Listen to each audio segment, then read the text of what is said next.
200 ఏళ్లుగా ఒక్క గ్రామంలో ఎవరూ నివసించట్లేదంటే దానికి కారణం ఏమై ఉంటుంది? ఒక రాత్రికి రాత్రే ఏకంగా 1500 మంది ప్రజలు ఆ ఊరిని వదిలి ఎక్కడికో వెళ్ళిపోయారు.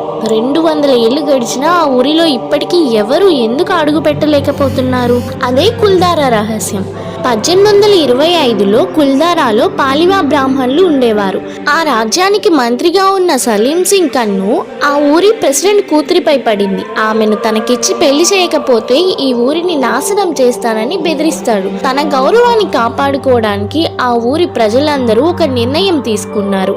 ఒక చీకటి రాత్రి కుల్దారాతో పాటు చుట్టుపక్కల ఉన్న 84 గ్రామాల ప్రజలు తమ సామాన్లు సర్దుకుని రాత్రికి రాత్రే మాయమైపోయారు. వాళ్ళు ఎటు వెళ్లారో ఎలా వెళ్లారో ఎవరికీ తెలియదు. వెళ్ళేటప్పుడు వారు ఆ ఊరిని శపిస్తారు, ఇక్కడ ఇకపై ఎవరు ఇల్లు కట్టుకొని బతకలేరు అని. ఇప్పటికీ కూడా కుల్దారా భారతదేశంలోని ఒక మిస్టరీ ప్లేస్లలో ఒకటిగా ఉంది. నేటికి రాత్రిపూట ఆ ఊరిలో ఏవో అరుపులు వింత శబ్దాలు వినిపిస్తాయని పర్యాటకులు చెప్తుంటారు. అక్కడ ఏవో వింతైన శక్తులు ఉన్నాయని నిర్ధారించారు. మనుషులు వెళ్ళిపోయినా వారి శాపం ఇంకా అక్కడే ఉందా? మీరేమనుకుంటున్నారు? కామెంట్ చేయండి.